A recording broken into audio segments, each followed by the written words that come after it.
अस्सलाम वालेकुम स्टूडेंट्स, कैसे हैं आप लोग। उम्मीद करता हूँ खैरियत से होंगे। Second year biology chapter 18 reproduction. आज हम लोग उसमें बात करेंगे test tube babies. Test tube babies क्या होता है। अगर कोई ऐसा पेरेंट हो जो रिप्रोड्यूस करने की कैपेसिटी ना रखता हो, उनमें फर्टिलाइजेशन की एबिलिटी ना हो, बेशक मेल हो बेशक फीमेल हो, फर्टिलाइजेशन से क्या मुराद है, वो प्रोसेस जब एग एंड स्पर्म मिलते हैं एंड जाइगोट बनता है, इसको आप कहते हैं फर्टिलाइजेशन। तो वो एक टेक्निक से फ़ायदा उठा सकते हैं जिस टेक्निक का नेम है टेस्ट ट्यूब बेबीज़। ज़रा मेरे पिछले लेक्चर्स को याद करें, आपको पता होगा कि फर्टिलाइजेशन कहाँ होती है। ओवरी में एग पैदा होता है, वो एग ओवरी से आ जाता है फैलोपियन ट्यूब में, और फैलोपियन ट्यूब के अंदर फिर स्पर्म एंटर होते हैं, वजाइना के थ्रू स्पर्म एंटर होते हैं, यूट्रस को क्रॉस करके वो स्पर्म फैलोपियन ट्यूब में जाके फर्टिलाइज करते हैं एग को, जाइगोट बनता है, फिर वो जाइगोट यूट्रस में आके वहाँ पे कंसीव हो जाता है। ये प्रोसेस है नॉर्मल फर्टिलाइजेशन और नॉर्मल डेवलपमेंट। लेकिन अगर कोई पेरेंट नॉर्मल फर्टिलाइजेशन करने की अहलियत नहीं रखता, फिर वो क्या करते हैं, फिर वो टेस्ट ट्यूब बेबीज़। ये टेक्निक वेस्टर्न कंट्रीज़ में बहुत आम है, वहाँ पे अक्सर लोग ये काम करते हैं, test tube babies. During this method parental egg and sperm are fertilised outside body. मिसाल के तौर पे बेटा एक टेस्ट ट्यूब ली जाती है, ये एक टेस्ट ट्यूब है, इस टेस्ट ट्यूब के अंदर दो चीज़ें ऐड कर दी जाती है। जो हस्बैंड होता है उसका स्पर्म, ये मेल का स्पर्म है, जो मदर होती है यानी कि फीमेल, उसका एग। अब जाहिर बात है स्पर्म और एग फर्टिलाइजेशन इनकी हो जाएगी और इनके नतीजे में क्या बन जाएगा, इन दोनों के मिलने से बन जाएगा यहाँ पे जाइगोट यानी कि जानदार की बॉडी का पहला सेल। फर्टिलाइजेशन आउटसाइड करवाई जाती है। इस जाइगोट को अब रख दिया जाएगा फीमेल की बॉडी में, जाइगोट आउटसाइड बनवाया, then this zygote is implanted into uterus of mother. मैंने लिखा है आउटसाइड जो फर्टिलाइजेशन करवाते हैं इसको आप कहते हैं इन विट्रो। कोई भी प्रोसेस जो नेचुरल प्रोसेस जो जानदार की बॉडी के आप आउटसाइड करवाएं। मिसाल के तौर पे फर्टिलाइजेशन का प्रोसेस फीमेल की बॉडी में होता है, अगर आप उसको बाहर करवाएंगे इसको इन विट्रो कहते हैं। ये एक वसी लफ्ज़ है इन विट्रो। कोई भी ऐसा प्रोसेस जो नेचुरली जानदार की बॉडी में हो रहा हो उसको आर्टिफिशियली आप बॉडी से बाहर करवाएं, उसको आप बोलेंगे इन विट्रो। यानी कि टेस्ट ट्यूब बेबीज़ में इन विट्रो फर्टिलाइजेशन करवाई जाती है and then implanted into female uterus. जो जाइगोट बना उसको फीमेल के यूट्रस में रख दिया। Placenta establish and led to normal delivery. Placenta यानी कि जो मदर और फीटस में कनेक्शन है वो एस्टेब्लिश हो गया and led to normal delivery. उसके बाद नॉर्मली बाकी का प्रोसेस वैसे ही कंप्लीट होगा जैसे नेचुरली किया जाता है। इस तरीक़ेकार को आप कहते हैं टेस्ट ट्यूब बेबीज़। यहाँ पे कुछ बातें सुन लीजिए।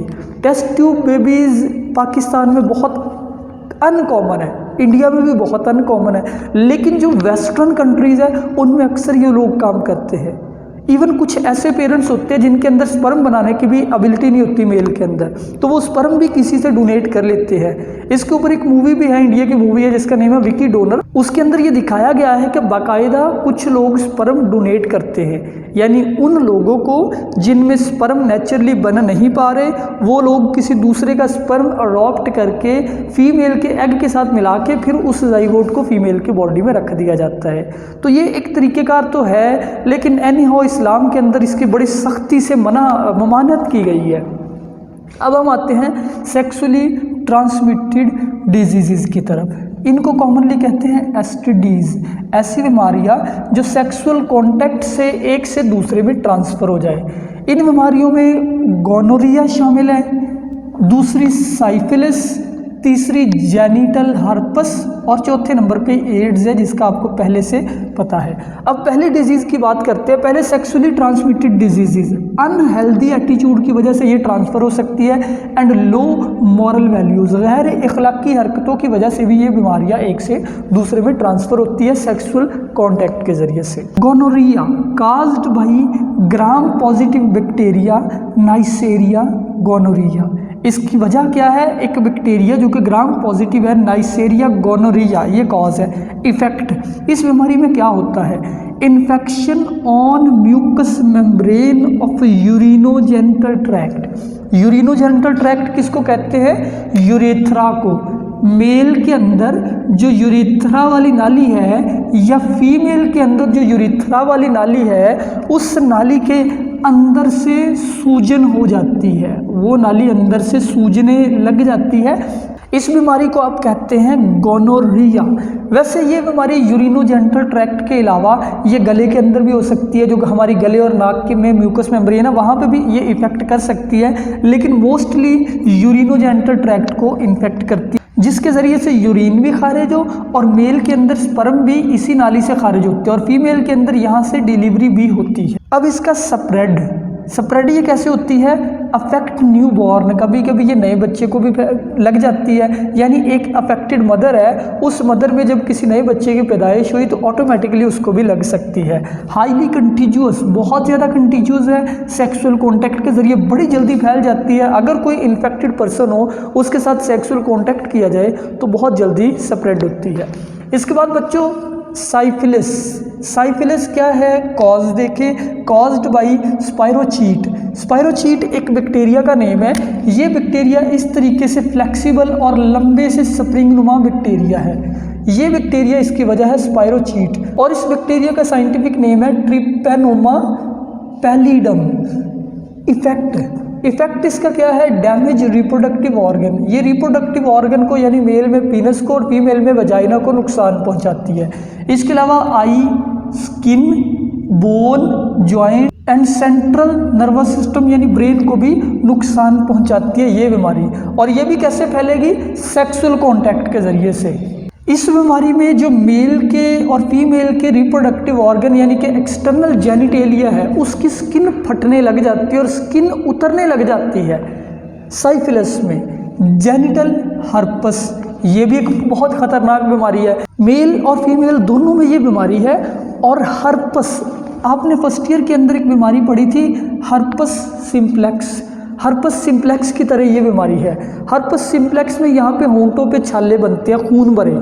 और जेनिटल हर्पस में जेनिटेलिया क्या होते हैं? एक्सटर्नल जेनिटेलिया की यहाँ पे बात हो रही है, यानी मेल में वो रिप्रोडक्टिव ऑर्गन जो आउटसाइड दिखाई देते हैं और फीमेल का वो रिप्रोडक्टिव ऑर्गन जो आउटसाइड दिखाई देते हैं, वहाँ पे छाले बन जाते हैं बहुत ज़्यादा।